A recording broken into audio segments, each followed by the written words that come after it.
Yeah, are you able to share the screen, please, so I can The shield. so I can share. Security and share screen. Hold on. Share screen. Don't press it. Press it. Oh, okay. Okay. Share screen. Just while Kate's getting ready, can I just point out that there is a link, a WeTransfer link in, sorry Kate, just one second. There's a WeTransfer link in the chat right at the start, and that is the clips that Kate is going to use tonight. So if you want to click on that and download the clips, because sometimes they lag when they play from the presentation. Sorry about that. Kate, over to you. Just asking that. Okay. Can you see the front page?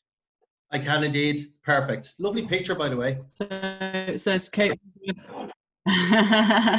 Thank you. Okay. Can we just move that out? I just need to move all your lovely faces. Go to the right. No, just. Super. Okay.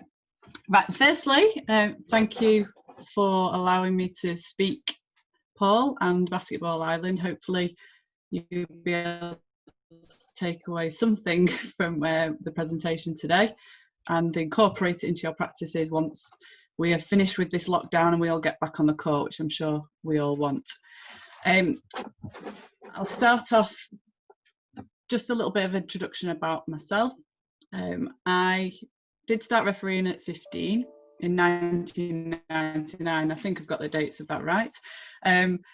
But I did actually stop refereeing when I moved to Sheffield to play for the Sheffield Hatters in 2001, just with doing a full-time university course, coaching as well as playing. It didn't really give me much opportunity to continue. So I made a decision in 2007 to start officiating again. I'll tell you the real reason why I did, because unfortunately some of the referees that we had officiating our games were perhaps not to the standards that I would have liked. And as a player, obviously you all know, as a player, you know the rules yourself. You can referee as well as coach when you're a player. So I decided to take refereeing back up. So just a few little highlights of sort of my career so far. I officiated the WNBA game, which was the Atlanta Dream against the GB Women in 2011. And I qualified as a FIBA referee in 2012, and this was in the days where there was a 2-year course. So we went to 2011 and 2012. It was a little bit of a bittersweet year because I actually qualified as FIBA referee, but I was unable to referee when the season started because in that year my school decided to close and merge with another school, and my head teacher said categorically, you are not going anywhere. So I didn't really sort of get the ball rolling, which, you know, you have to make a choice, and the job had to come first at that point. I was fortunate enough then to sort of get back on it the season after, and I was invited to the World Championships in the Czech Republic under 17s. I refereed the Super Cup in 2016, and sort of more recently refereed the under 18 Division B women's final in Montenegro, as well as the bronze medal game in the Commonwealth Games in Australia, which all the places to go to, Australia is definitely up there. So I did take a short break from February last year to October last year, as I had my little baby girl Isabel, and she's nearly 10 months now, which is quite scary. So also now I've become most recently the Basketball England national instructor, and that's really the role, voluntary role, supporting the governing body in the development of the strategic plan. And the strategic plan sort of incorporates creating and updating resources and CPD for referees and table officials. But it's something I'm really, really passionate about. You know, these places I've been to, the camps I've been to, the education I've received has been phenomenal. So I want to pass that on, because at the end of the day, I'm 36. I'm not going to be refereeing forever, and we need to really inspire the sort of next generation to referee. So that's something that I'm really, really passionate about. So hopefully we're going to touch on the 4 points here. I'm conscious of time. I was going to look up the statistics about how long it takes for someone to switch off when someone's talking. Hopefully I'll keep it sort of straight to the point, but I do like to talk, as some of you may know. So we'll see how we get on. But this is sort of what we're looking at. Brief sort of mention of 2PO and a couple little scenarios. Understanding the basic mechanics of 3PO, again supported by some videos with the responsibilities of trail, lead and centre, and then talking about sort of the IOT, individual officiating techniques, which is important, and that can be, you know, established in 2PO as well as 3PO in there. So really sort of thinking about this presentation, I've sort of reflected on the season, and I thought, well, hold on a minute, we've got all this time at the moment. How can you put this time to use? How are you guys putting it to use, whether you're a referee, a coach, a player?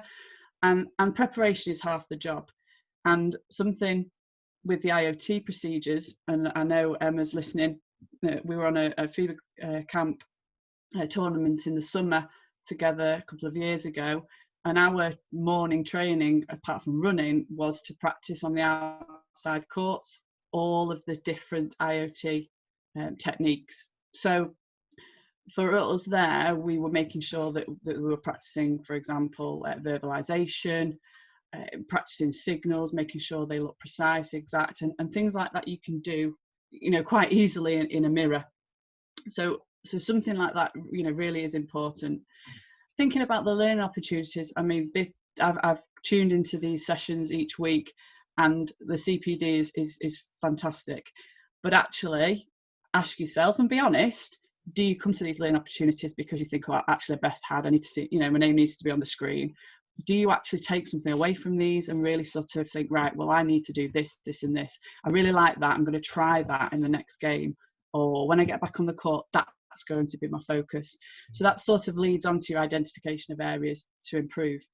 And particularly with when you are refereeing, and again, I'll probably say this more than once, it doesn't matter whether you're refereeing at local league or you're refereeing in the Euro League. Every single person, every single official makes mistakes. Sometimes it can be big, sometimes it can be small. But it's important to be honest and hopefully identify some areas that you think, actually, I could really have improved in that section or in that aspect. So when I'm refereeing with younger officials or maybe less experienced officials, I will actually ask them if there's something specifically that they would like to work on in that game, and if they would like me to help them in any way. And also I would share perhaps what I was working on. I mean, when I came back in October from having Isabel, you know, the power step was no problem before having a baby, but actually I had to work at it. So with my colleagues, with my crew, I was like, actually, I'm really working hard on this today. And of course you can do that out of practice on the courts, part of your training that you do off the court anyway. But I think that's important to do. Be honest and help one another when you're on the court. Thinking about scouting, again, I'm not suggesting that all day every day you watch all the games that you've refereed this season, but do you know the set plays? Can you identify the set plays? Can you anticipate what the players are trying to do? Do you know what the plays are called? Do you speak to coaches? Do you know the actions that may occur because you already know that number 5 comes from the weak side of the screen and always shoots a 3-pointer? These little sort of nuggets will help you hopefully to get into the right position before the play, as opposed to whilst the play is happening. Something I think that we all know, physical, mental and emotional, all of these can actually affect what you do on the court. And I said to you before, no one gets it right all the time, but lockdown is a perfect opportunity for everyone to be physically ready. We don't know when the season's going to start. I'm sure we'll have a lot of notice, but you never know. But are you fit? Are you running? Are you doing your HIIT sessions? Are you doing sprint training? For example, you know, you're sprinting from trail to lead isn't as good as it could be. Do you mentally prepare? Do you know the teams and the players? And also, I think emotionally ready. you know, no baggage, have you thrown out a coach, have you given a technical foul, have you got a player that thinks that you hate them, you know, can you mentally prepare yourself to make game-changing decisions? So really it's just about thinking about maybe this season, thinking about what you can do for next season, and hopefully by the end, when this slide comes back up, you could perhaps maybe just jot down sort of 1 or 2 things that you think, actually, that's sort of going to be the first thing that I'm going to look at when I get into the 2020-21 season. So something with FIBA, I'm sure you've got access to the home study book. I've just put a reference in the corner there. But when we are refereeing and we're analysing the play phases, we need to make sure that we adhere to these basics. Okay, so we need to make sure we have a proper distance of the play, keeping an open angle and remaining stationary. So we don't want to be moving too much or too close, or indeed narrowing the vision. We also want to referee the defence, and we're always looking for those illegal actions. Do we know who the key players are? Do we know who the active players are? And do we have that active mindset? And making sure when this play has ended, and make sure that we stay with the play until it's over. So just something to consider when you do look at these clips that I'm going to play. So I just wanted to touch on this following a conversation really with Paul. I know the same in Basketball Ireland, the same in Basketball England. A lot of us are either transitioning from the 2PO to the 3PO, or you may be doing 2PO and then all of a sudden you get put into a 3PO game, where actually you probably spend more time thinking about the mechanics and if I'm in the right place, and sometimes lose sight of the game, which is so difficult. So I just wanted to sort of touch on a couple of things that we sort of advocate in Basketball England to try and help sort of the transition a little bit. So on your screen, there's obviously box 1, 2, 3, 4, 5, and 6. So I've just put on the right-hand side every single IOT process, and there are a lot, going from the start of the jump ball, calling a foul, verbalisation, etc. There is a list in the home study book, and I can refer to those later. You can practice these regardless of whether you officiate 2PO or 3PO. So the transition from lead to trail to lead, the transition from lead to trail, making sure that when you call a foul, you are verbalising it. You're giving a strong walk to the table. Again, verbalising it to the table, making sure it's clear communication. So on the diagram on the left-hand side that I've just put the cursor on, you can see in box 1 that trail has the player and the ball, and lead is the blue section. It has off the ball in that situation. In the second picture, we see lead, box 4, quite too close to the sideline. Again, lead has to be further out, and trail in the green area with off ball. Now, something that we consider in our pre-game, particularly for 2PO, is when we refer to drives from the trail side. And this has helped referees to avoid cross calls, which we don't want in 3PO, but it also sort of helps the trail to think about the position of a centre when they do transition to the centre, to the 3PO mechanics. So I'm going to show you a clip in a moment that sort of highlights the drive to basket and highlights whose responsibility it should be. But before I do, there's a couple of things looking at the videos, especially from Basketball England, because I've watched a lot of games since being on maternity leave and also since lockdown, that there's sort of common problems that we're facing in 2PO, and there's also common problems in 3PO, which you'll see in some of the videos as well. So if we have the ball on the trail side in box 1 or 6, then the trail would have that as an area of responsibility. So I'll just move the cursor, hopefully you can see. And we have many common problems whereby the lead then thinks, right, I need to close down.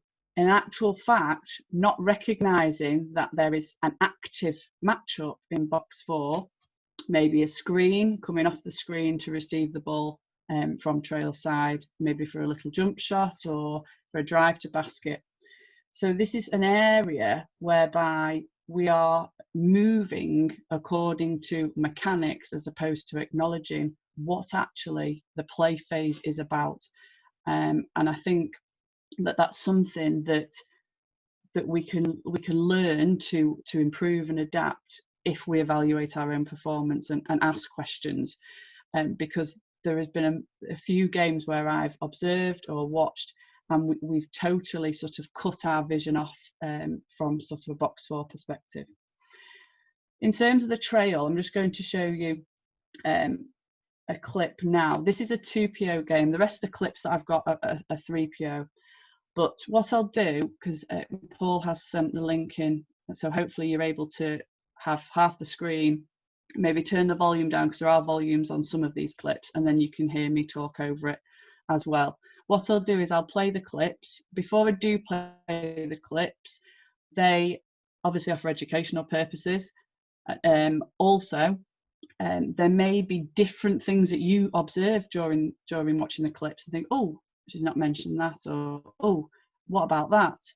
No problem. Ask questions, and Paul will feed those back to me at the end. But the clips are specifically, so this is a clip specifically on trail. So I might refer to maybe the lead position. I might not. So I'll just let you watch it first. Hopefully you all have access to it with the link. If there's any problems, just let Paul know.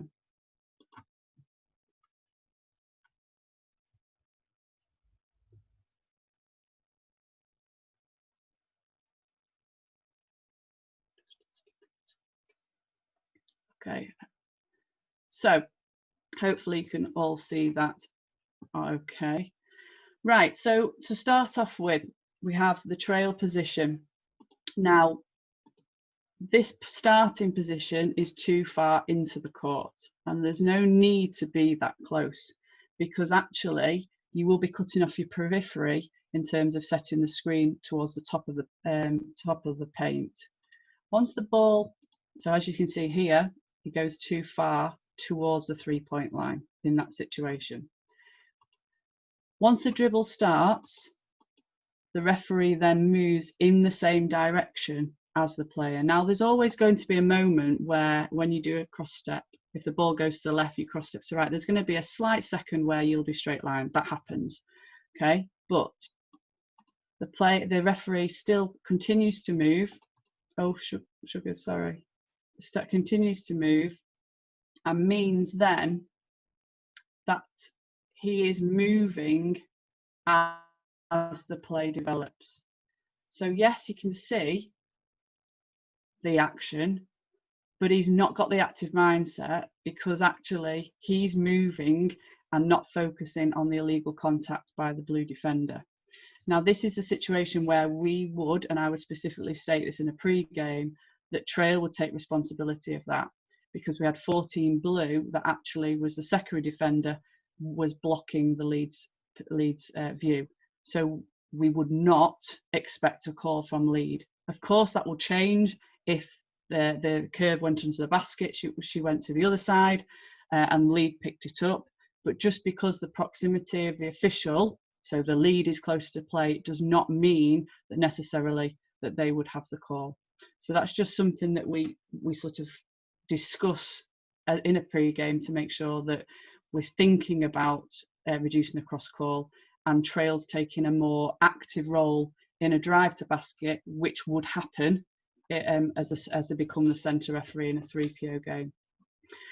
So I just want you to have a little think now as we move on to the 3PO, is that, do you know, honestly, where the areas of responsibility are for the lead, centre and trail? I mean, if you've got a piece of paper, do a little scribble. If not, have a little bit of time to think about it, and just see if you know the areas. I'll be quiet and give you sort of 20 seconds.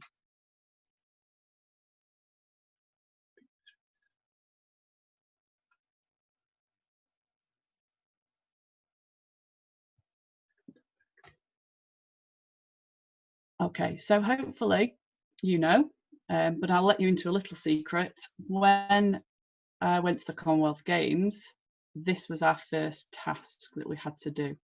And I think I'm writing 24 referees, and 4 referees got it spot on. So I was one of them. So it's just interesting because things change and we need to keep updated. But hopefully you've got something that looks a little bit like this. And as Paul's already mentioned, the app, you can grab this off the FIBA app and use this as your pre-game anyway. So something that Paul and I discussed was the area of responsibility between the trail and the centre, and having situations whereby, and it happens everywhere, it happens in basketball England games, where we have all eyes on the ball. So we have the ball, which is the nice blue dot here, and we have trail looking, we have centre looking, because it's like, right, this is my area of responsibility, or I'm ball watching. We might have lead having an eye on it because they're thinking, oh, well, I need to be in line with the ball. So I've got a clip here to help perhaps show the importance, and also to think about not just the area of responsibility, but what is actually happening, what is the action areas, what as an official do you need to look at? Because I think, especially when I started refereeing, you just see a lot of players running around and you don't necessarily think, right, this is my play, right, okay, we've got an on-ball screen, we've got a pick and a roll, we've got, and this is, I think, breaking it down like this, I think for me really helped me. So I'll just give you a second to watch. Hopefully the clips are all clearly labelled. So if you look for clip 2, trail centre, and I'll just give you a second to have a look.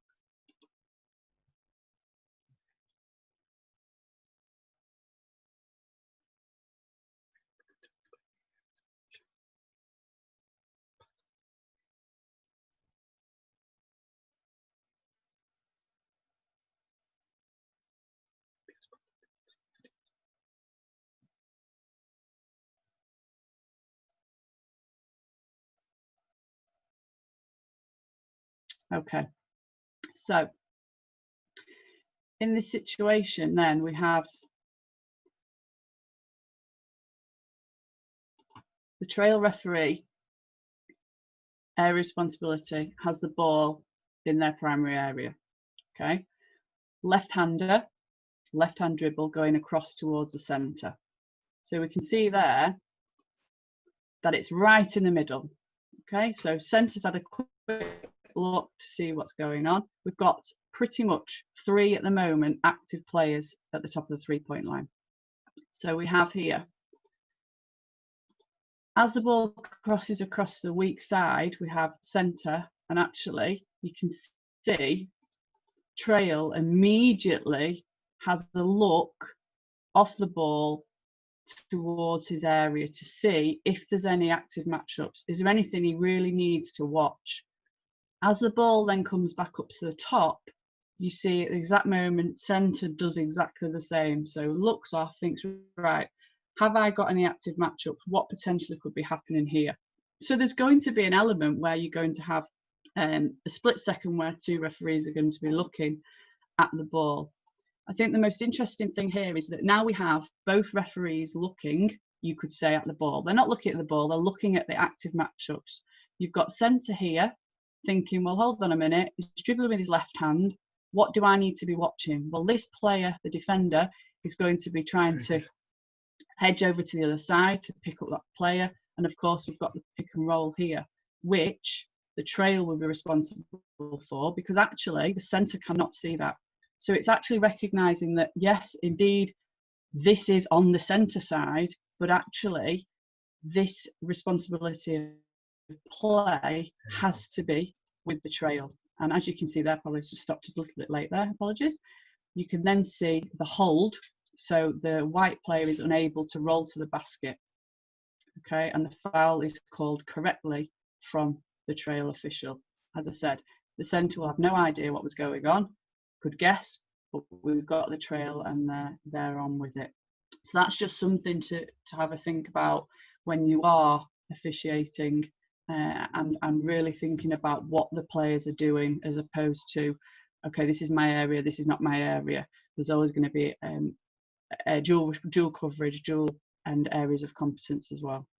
So I'm going to start off then with the lead position. Again, this is all in the home study book. I'm sure you've all got access to it, so I'm not going to talk too much about it, but it's what you need to do from the trail position to the lead during the transition.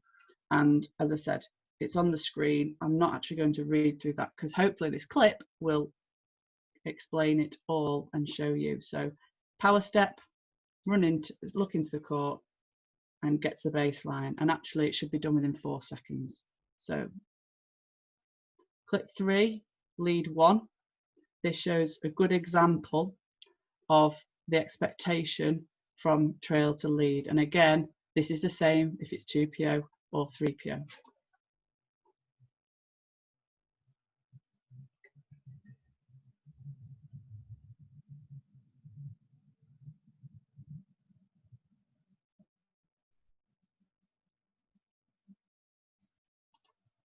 Okay, so waiting until the ball has either been caught or on the rebound, looking into the court, getting to the end line, 1-2 step, recognising where the ball is, stationary, and being ready there to see the verticality of the player.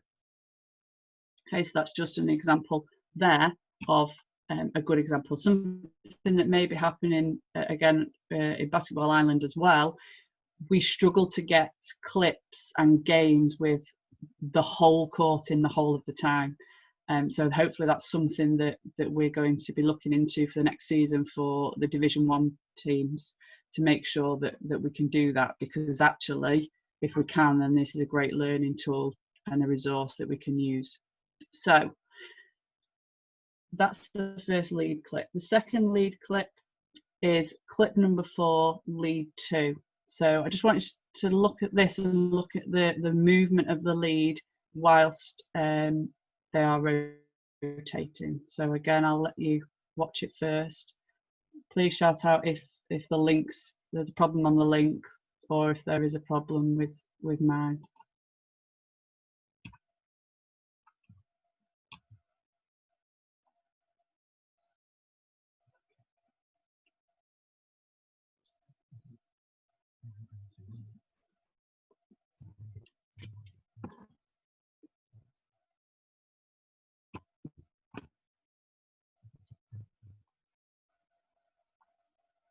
Okay, so I'm working off 2 screens, that's why.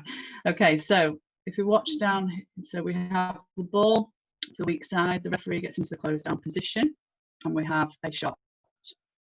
Once the shot has missed, the ball does go over towards the centre side, and the lead patiently, strongly moves to the closed down position to analyse where the ball will remain. If it does remain there, then of course the official needs to make a rotation. So close down, looking at the matchups, particularly the guy that's trying to go into the low post, pops out and then makes the rotation. Again, static, stationary on the baseline, which is what we want during a rotation. A nice, strong, sharp walk, no running, to make sure that then the other officials react to that. As I said before, I might comment on others. We don't want 3 referees all moving at once. So actually the centre official needs to wait a little bit longer before resuming to the trail position. So that's something maybe that you noticed during that clip. Okay, so if we look now at clip number 5, so you will have heard of the cross step, and I did mention it earlier in terms of if a player is moving, dribbling to the left-hand side, the cross step that you take as an official would be to the opposite side, so it would be to the right, and vice versa. A dribble to the right, you would cross step to the left. This also occurs on the lead position. So we're now just looking at clip 5, lead clip 3. So again, I'll let you watch it. I'm just going to have a check on the chat just to check that everyone's okay, because I've only got my face up on the screen. Okay, so here's clip 5.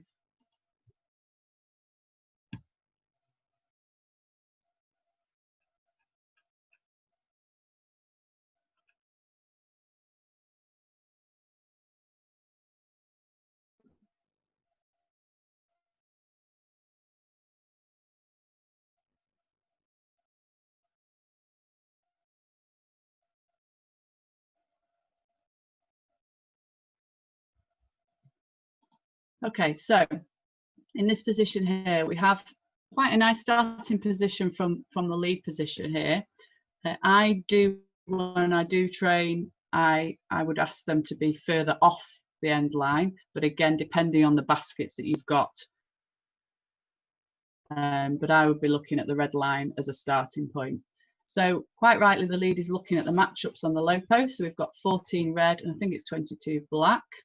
Now, when the red player receives the ball, there is no need for the lead official to move.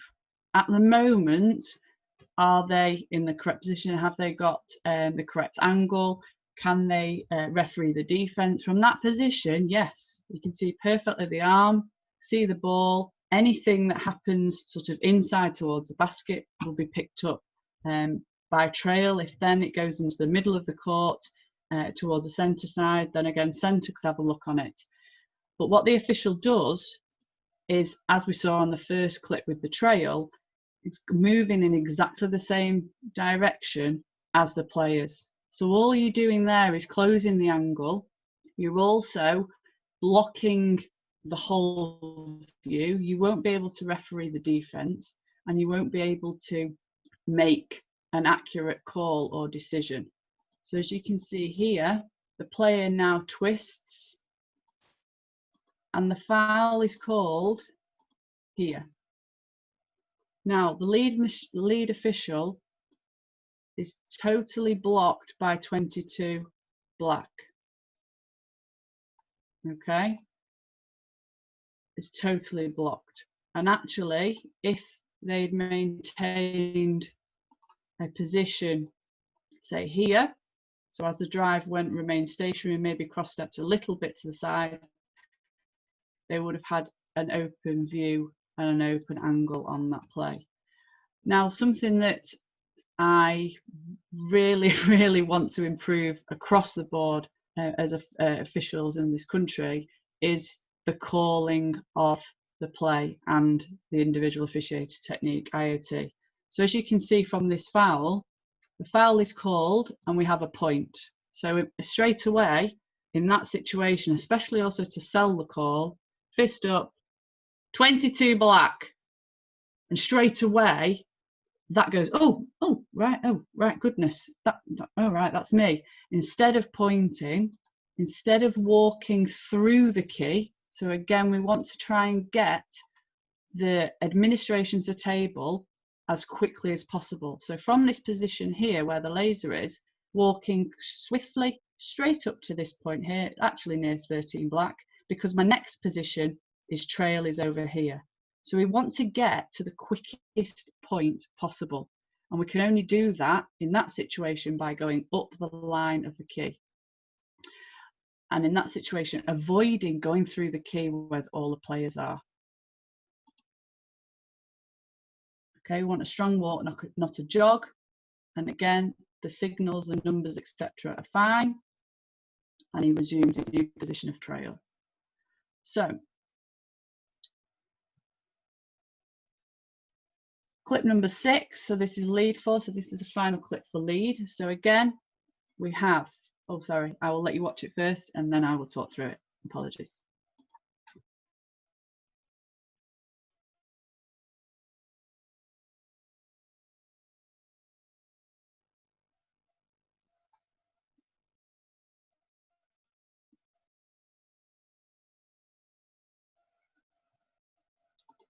Okay, so as I spoke to you about the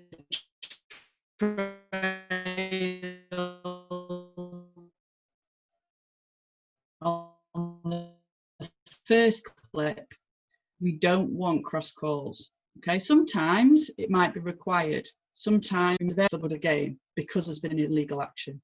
However, in this situation, the lead is completely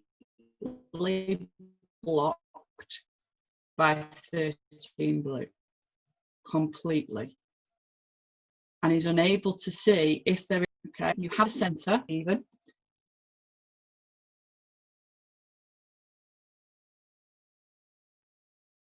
And again, we have IOT, apologies, we have no verbalization. We run through the key.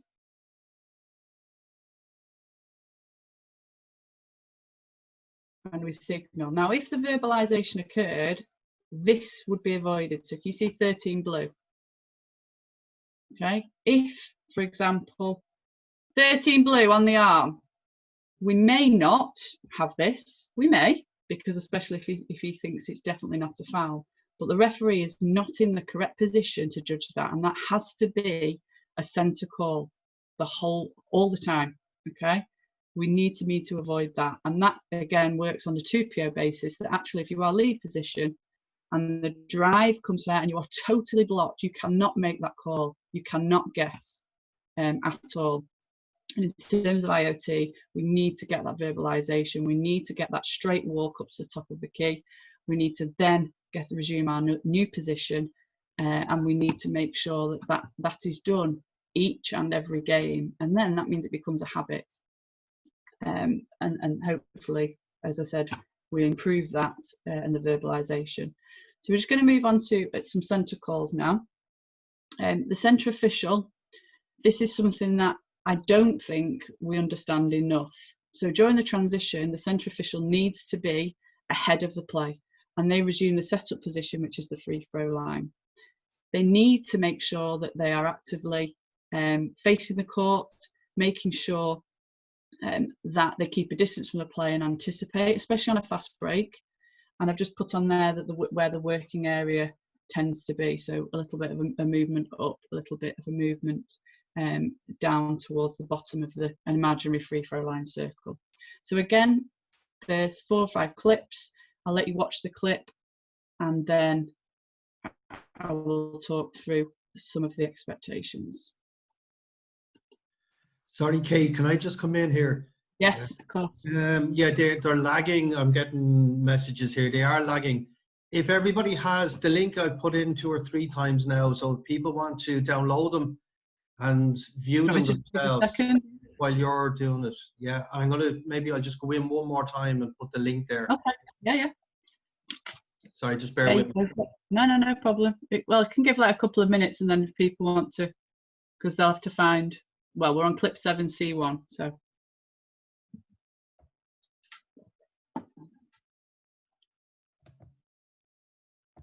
It says my internet's strong, so I don't, it may be just the fact that there's quite a few of us on. Yeah, could indeed. There's the link again, if anybody wants to download them.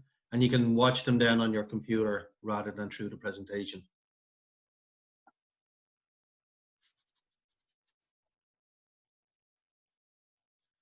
Okay, I better mute myself again.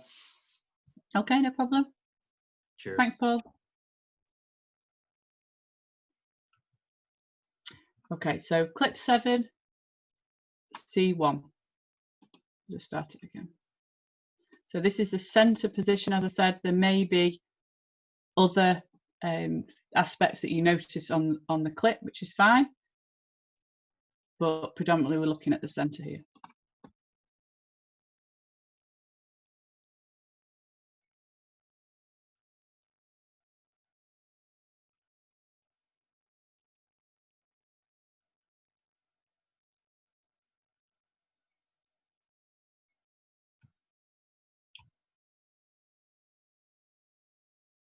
Okay. So our starting point. Home study book says that the starting point of a centre official is level with the free throw line. So that's where hopefully you can see the pen on there now. So that is the starting point that the centre should be. So that's the first thing. When the game continues, we're now looking at the trail picking up the area of responsibility for the player with the ball. We've got lead moving into a closed down position, so to keep in line with the ball. Once the ball now is given to the purple-blue player, the centre is unable to see the ball, his arms, and actually again should be, sorry, I'm just getting my highlighter again, should be in this position here, and is not responsible for these two players. Okay, we need to be looking if there's any active matchups. Is there going to be a cut, there's a hold, or is there a grab here?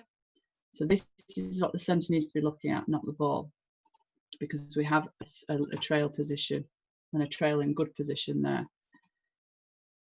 Once number 4 gets the ball, now this is what I referred to about the sort of 1, 2, 3. If number 4 dribbles with his left hand towards the left side of the basket, then we'll be looking at the lead. The position in which he's going to be at now with the foul is trail. And if number 4 actually dribbles towards the right hand side, that would be where the centre would pick up predominantly if there was a foul or a call to be made. Now in this situation here, there is the foul.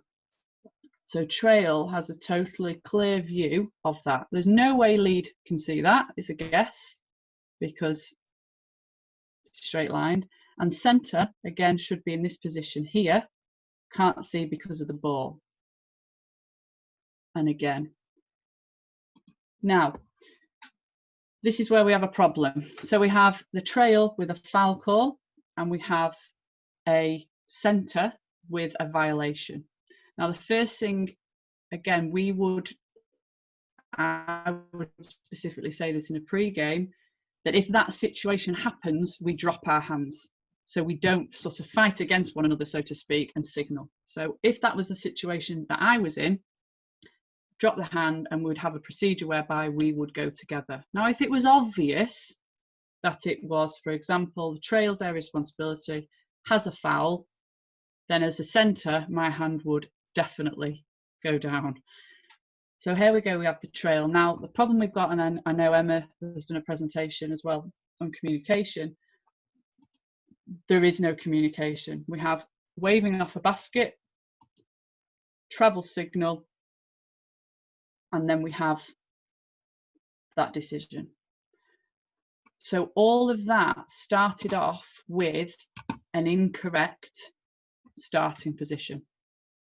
So it's really important to get in the zone, get your mindset set on where you're supposed to be looking and what active matchups you're supposed to be assessing, and actually making sure that you are not being drawn to the ball. Because if that happens, we have double calls like that. And also, I don't know if you noticed, we had a little bit of bench behaviour there that the lead had to deal with.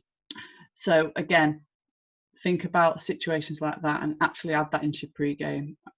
I specifically go through double calls and the procedure that I expect the referees to go through in order to make sure we get the right decision.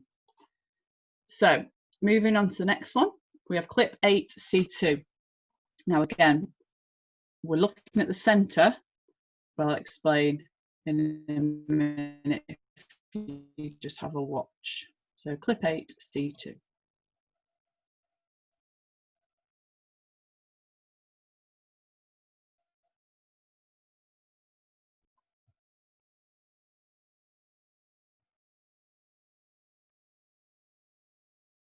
Okay, so the reason why I chose this clip is because when we're looking at the responsibility for the centre in this situation, we have potential charge block. So we have number 13 blue in this situation being the secondary defender, the help defence, and centre is going to have a view on whether it's a charge block inside the semicircle, outside the semicircle.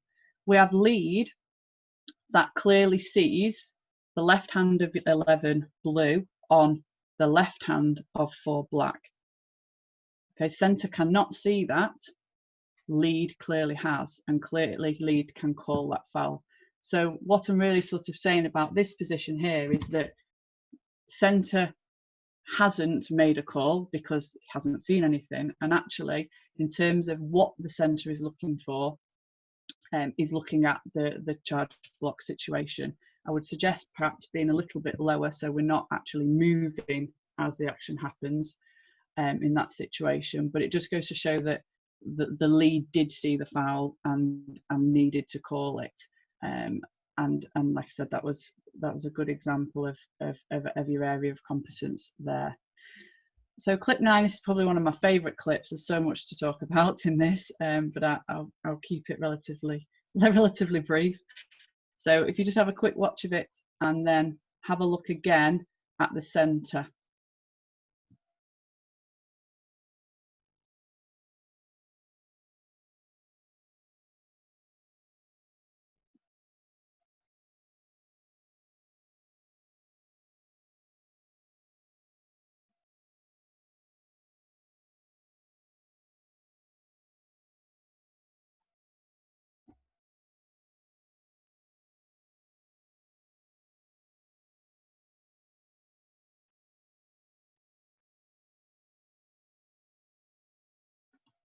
Okay, so we have now the centre in the right position, and we have a charge block situation. The centre is in a perfect position to judge that. Okay, and it is the centre's primary area of responsibility. As you can see, if I get it at the right time, we have both officials, the centre and the lead, both signalling a charge and a block without stopping the clock with the foul signal and going straight in. That is not the correct individual officiating technique. Okay, so that's where our first problem starts, because yes, they may have recognised this double whistle, but they've clearly both signalled something totally different. So this could have been avoided, particularly like the other clip where we had violation and foul, where if they both put the arm up and then hopefully lead would go, okay, to a charge block situation, centre's got perfect view, I'll leave it, I'll leave my hand. They've obviously recognised the trail, and the centre have recognised what's happened. I like the management, move away, let's have a chat. And they had a chat and they came out with the right decision. Okay, no problems with that whatsoever, but it's just making sure that the recognition from the lead is that, hold on a minute, I need to wait. My centre is in a perfect position. They are making that judgment call. Okay, he's made a call, now I don't need to. Rather than being maybe too quick, because as I said, that is a perfect, the position of the centre position on the court there was really good. I have to say the communication, really happy with that, and came out with the right decision. So again, as I looked at the slide with the centre position, and it was important that the centre has to get down the court quickly, have a look at this clip and see what you think may need improving. So clip 10C4.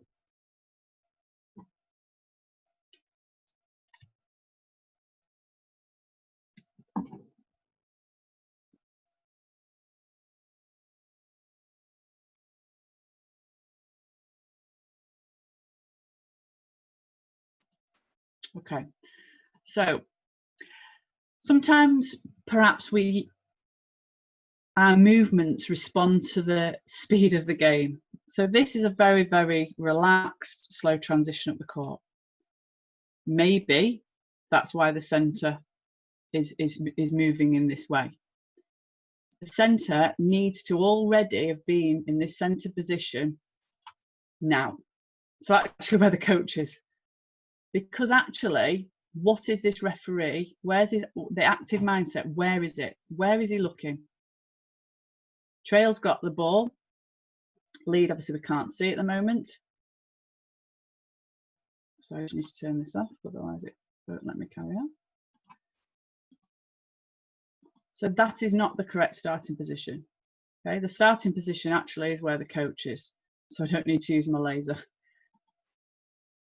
As the drive goes, again, what we've seen on clips before, the centre is following the play, so moving in the same direction as the play with the ball.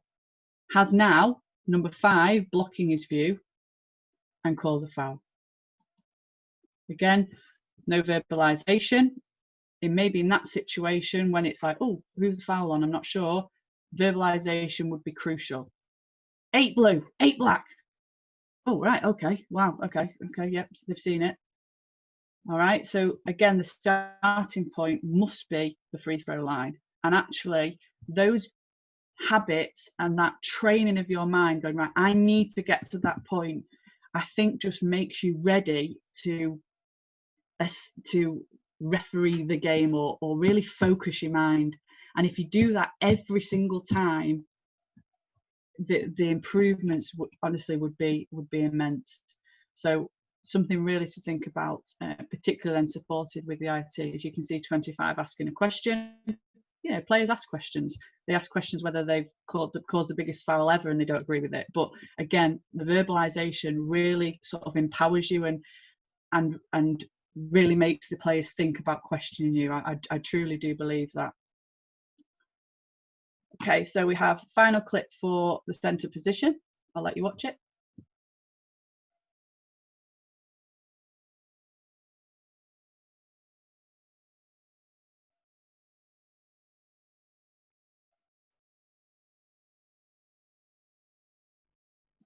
Okay, so I know we're looking at trail, but just to mention, the new trail, the lead going into new trail doesn't obviously need to move across to the end line, because if there was a foul, that's why the centre position remains here. Okay. Now, relatively fast break, and we have the centre, sorry, my mistake.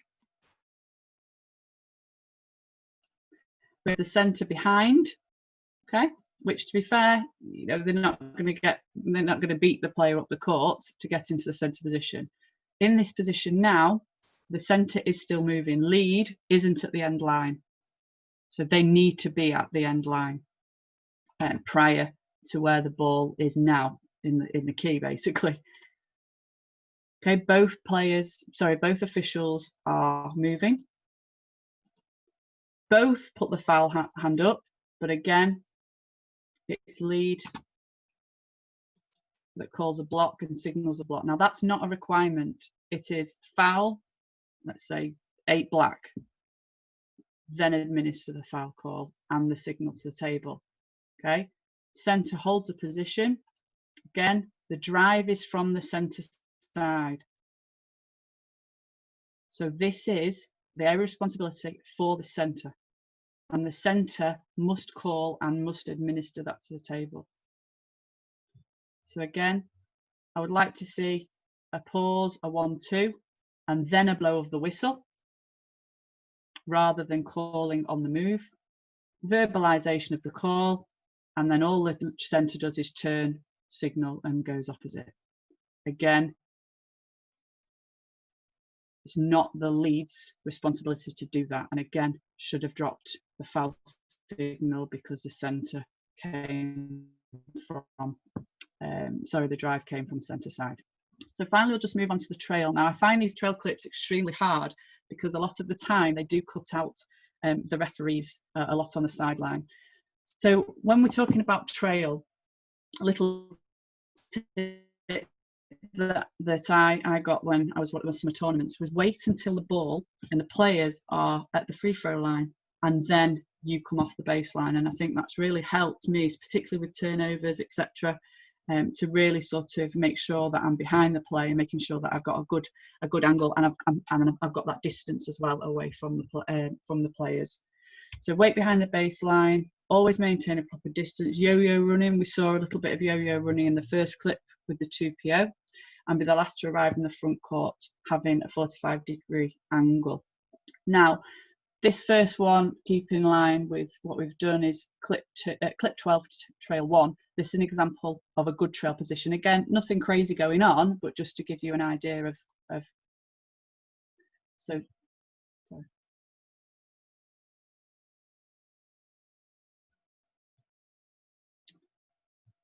Okay, so we have the trail position towards the sideline as much as possible, so great. Not having too much to do, but anticipating that the ball's going to be passed out to number 6 for a shot.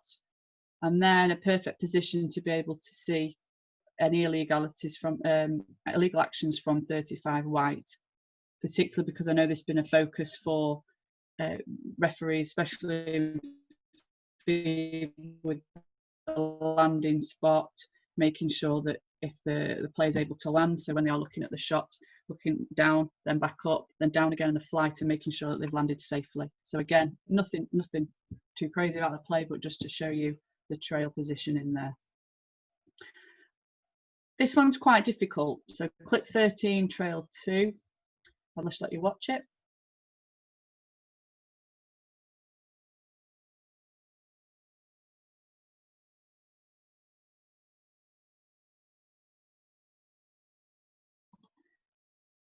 So we have ball handler dribbling with the left hand. So in terms of the trail position, of course, this is the problem we have. You can't see the whole court, but he's pretty much at the sideline. Okay, which is great. I would suggest though here that he needs to be trailing the play more. So again, up higher. It doesn't need to be in line with the play, because then he'll have difficulty moving and making sure that he can referee the defence. So when the dribble starts to the left, immediately the referee needs to cross step towards the right and not stay stationary in that situation. Now this is tough. Calls an offensive foul. Now from the position of the camera and the position of the official, we don't know if it's an offensive foul. So it's a tough one. But in terms of the action and the player movement, you could argue that actually this action, something needs to be called. It's not overly heavy contact, but in this position here, the trail decides that it's an offensive foul, and obviously, like I said, we can't see a signal. Okay. So here, of course, you're always going to be straight lined. Okay, but again, is a contact here? We don't know. All right. Oh, sorry. So we need to make sure there that we cross step in towards the right slightly at the same time that the dribble happens. Otherwise, we end up missing, or we end up moving at the same time and able to see that window. As I said, it's a tough one because we don't want to encourage people going too far into the court, but ultimately you do need to go to where you can see the play. A trend that we have in Basketball England and BBL games, because some of these clips are BBL as well, is about the trail not being in the correct position when the action actually happens. So if we have a look at this one, we've only got 2 more clips.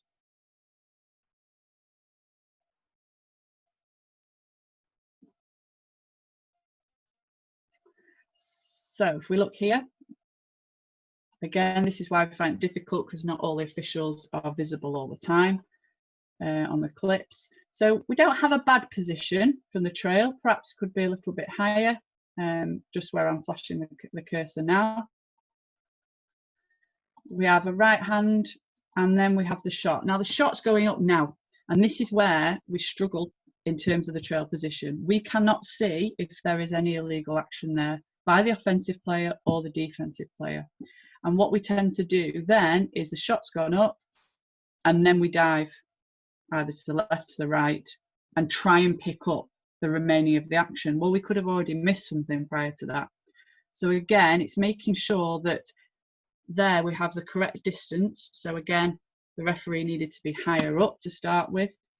When the penetration happens, that we cross step slightly to the other side to be able to make a good decision, no call or call, about whether the defender's actions are legal or illegal.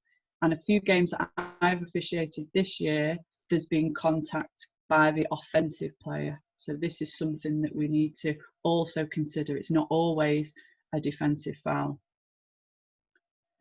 And finally, again, there's nothing untoward about this clip, but it's just highlighting the movement and how we really need to reduce the movement. So if you look at the, I'll play the clip first, my apologies.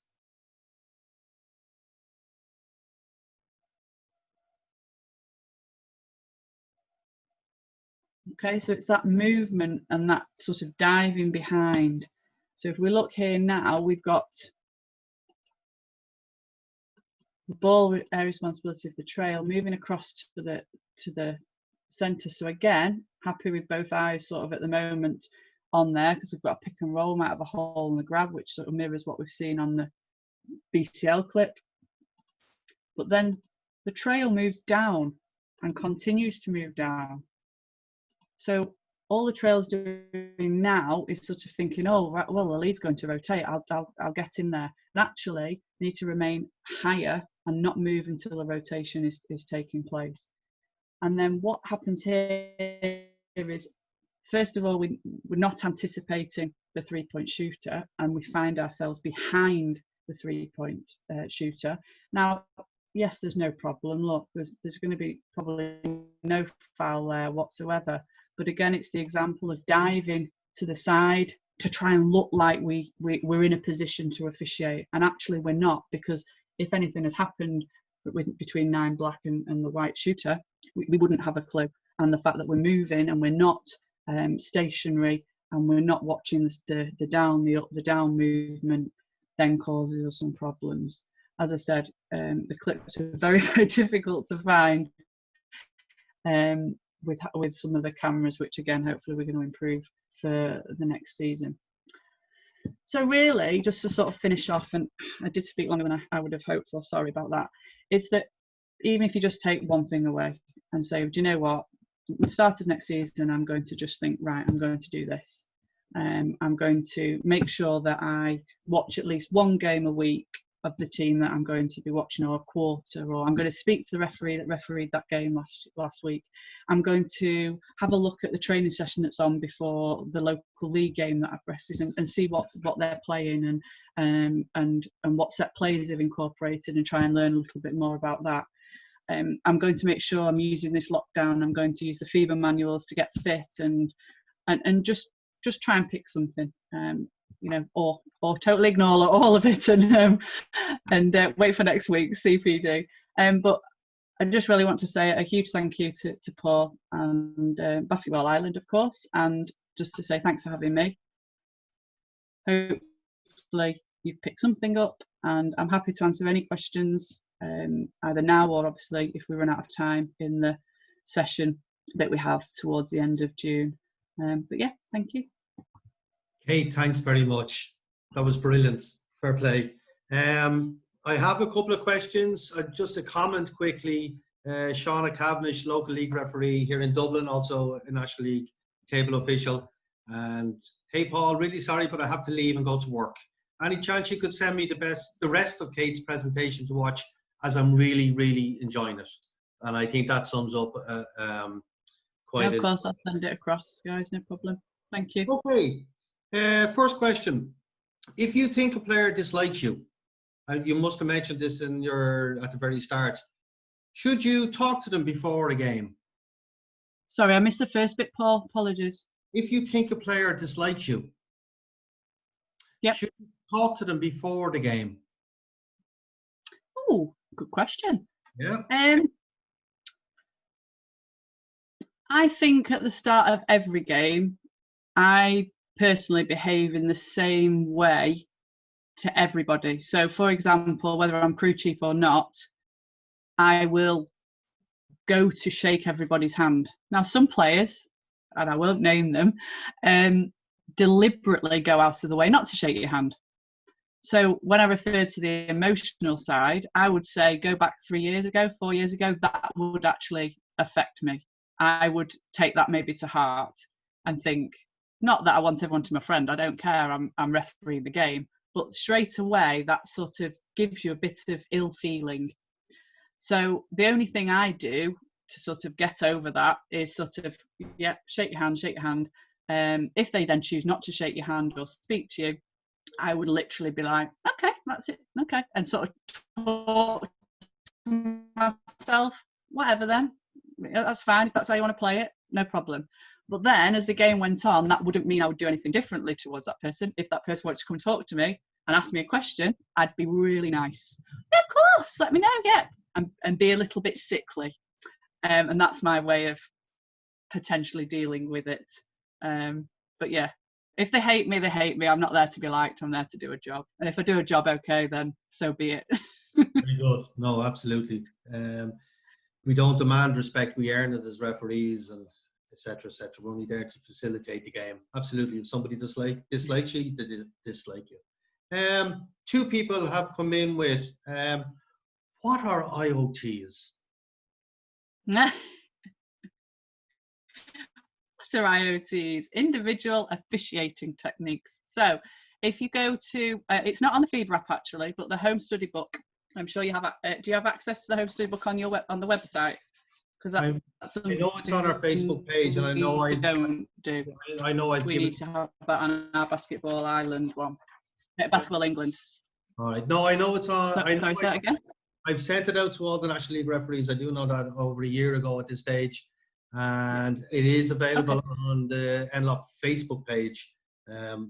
I don't know with regards to local league how accessible it is from the National Development Officer, but I can check that out. Just while we're talking and you're going into IOTs, if I have a question on clip 4, so if everybody would get clip 4 ready, we need to go back to it. But sorry, Kate, IOTs.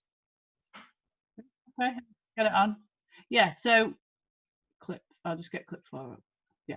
So in terms of individual officiating techniques, FIBA published the document which was the first clip. What first that I showed was about being distance and stationary, refereeing the defense, staying with the play, making sure that you position yourself at a 45-degree angle and then make necessary adjustments, and then making sure that you stay with an active mindset to the end. And that was the first part. But then what they did then was evaluations whereby you have a procedure or protocol to follow. So sorry, my internet.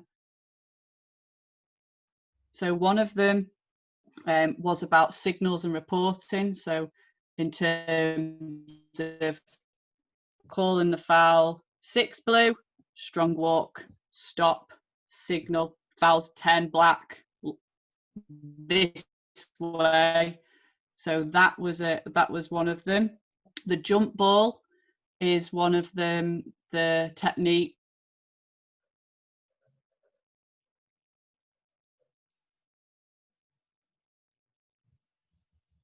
It must be past the witching hour, Kate. We're starting to lose you.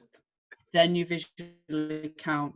So this is making sure that every time you do those situations that they are exactly the same, and that also includes the shot clock. So I didn't refer to it in the presentation, but when you are a centre or a new lead, again, game clocks are different all around the countries. But your job is to pick up the last 2 digits of the clock. So if you're in a venue where the clock is above your basket, you're laughing, you pick up the time. So then if there is an error with the shot clock, then you can manage that. I think that's something that as a 2PO official, and perhaps if it's a lower league game where maybe you don't have 24 seconds, that is a perfect opportunity to practice that particular officiating technique, because you have to know whether, particularly I know we give the responsibilities to the trail, but you have to know whether it's 24 seconds or not. So if you have that mindset whereby, okay, the clock's on the other side of the wall, but you actually have a quick look at it and you train your mind to be able to go last 2 digits, right, what's 24 seconds? Again, I'll be honest, takes me a while to work out 24 and I can't use my fingers. But yeah, they are the individual officiating techniques. So if you look at the home study and go through each one, your habits, well, it'll become habitual and you'll be able to do each one of those exactly the same way every time. And honestly, when you do it, it feels great. And that's probably a bit geeky from me, but I don't care. No, perfect. So to clip 4, I have a question in here on clip 4, and it has to do with the lead. Just before we deal with the question, can you pronounce the name of the trail referee? Is it Asamina? Yes. Okay, she's on here tonight listening to you, by the way, okay? Hi, Kate. Hi, okay. Yeah, you? Yes, good, thank you. Okay. Asamina's been in a few times, actually, in fairness to Yeah, her. no, I've seen. Okay. Question on this one is, should lead not have opened up when the ball was received in the short corner to judge the jump shot? So, and if you run it,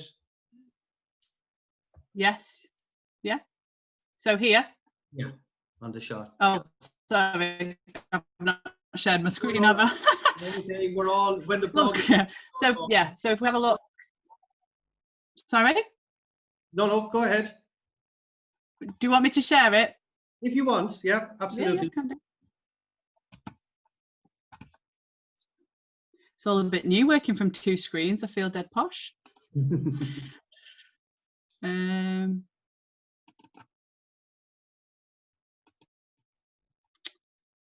you see it? Yeah, right there. Actually, you probably stopped it at the right time when you received the ball there. Yeah. Yeah. So if, as you can see, the trail position, Asamina, is watching, who is watching the shot, which is fine. I would say that the lead needs to be slightly further out. Can you see my cursor? Yes. Yep. Yeah. So sort of here, particularly in this position here, so just other side of the shot clock is fine to be able to support, because actually there's nothing going on sort of in the paint at all. It's very sort of quite relaxed. There's no screens, excuse me, sorry, my voice.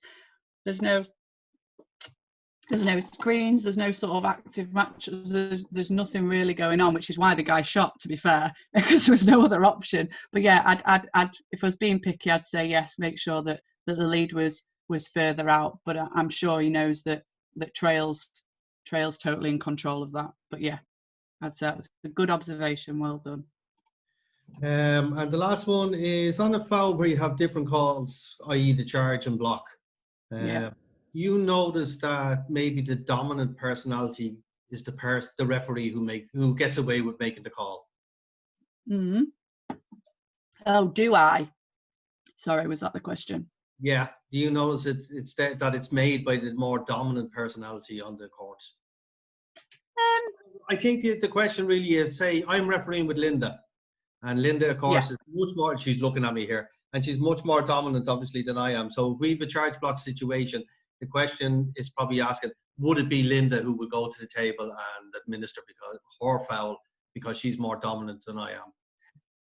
No, I would like to think that this would be discussed in the pre-game to start with, but when it's happened in my situation, there's sort of a couple of things that cross my mind. Number one is that whose area of responsibility is it? 2, am I 100% convinced that if it's not my responsibility, have I seen it or seen something better than the other official? But in my pre-game, I always, and Asamina will vouch for me on this when we officiated together, is that if we have a double whistle, I say in the pre-game, the protocol is, guys, is that I'd to be honest, if it's obvious or not, I'd rather have that conversation. And that's what, 2-3 seconds, or slight movement towards each other to make the right decision. But I would expect the official that should make the call to go to the table and administer it, and do it that way rather than the most dominant. But I can understand. I mean, I've been in a situation where I've been refereeing and I've been refereeing with more experienced referees, and I've just put my hand down and gone, nope, I know nothing, rightly or wrongly, but you know, you do when you're learning and stuff. But I think it's important to have that collaboration and make sure ultimately it's the right decision. It's not who's the best person, who calls the best, or who's the best referee. It's we're there for the game, and if you do get in battles with one another, then game over, isn't it? So very good. The rest are the likes of Pat Zerna, Ellen Garvey, thank you, Magic, well done, Kate, thank you, Tara Dunphy. We were on the Never Stop Learning, the two of us, on Monday night. It feels a little bit like the responses as we were discussing to Richard Stokes. Excellent presentation, thanks so much. Thanks, Kate. Thank you, Kate.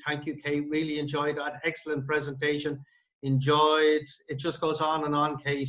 Kate, oh, thank you. Sorry, Oh, guys. hang on. Oh my Not a bad God. one. Kate, have you officiated with Paul? Your Paul? Your My husband? fault. Yeah. Yes, I have in Basketball England competitions. I have officiated once in the BBL before we were married with Paul and Simon, and that was lovely. Maybe you just want to explain all of that, Paul and Simon, to everybody. Oh, Would you?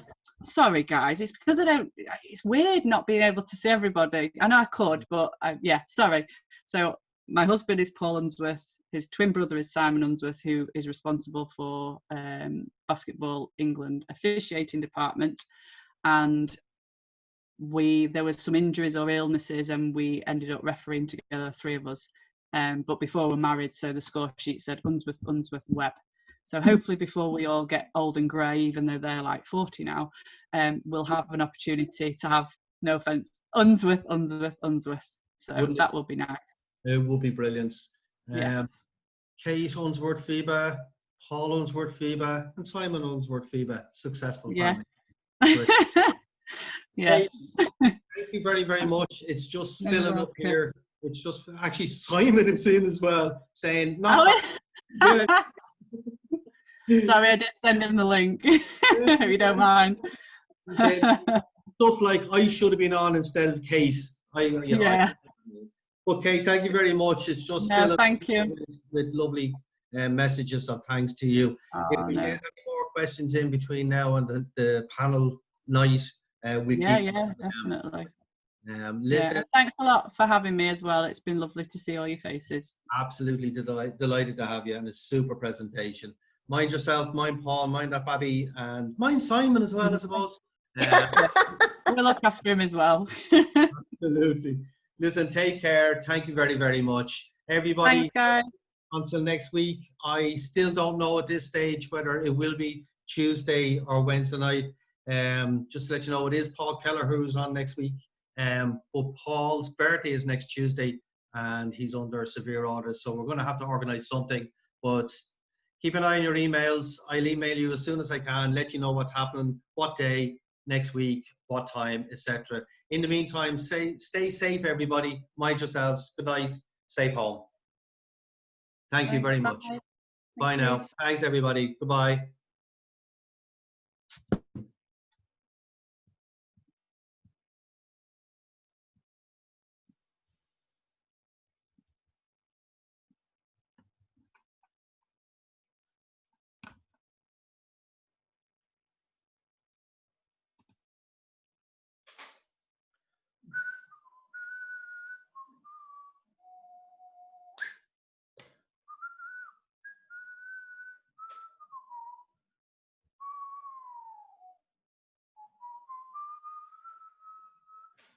Maro, mind yourselves, guys.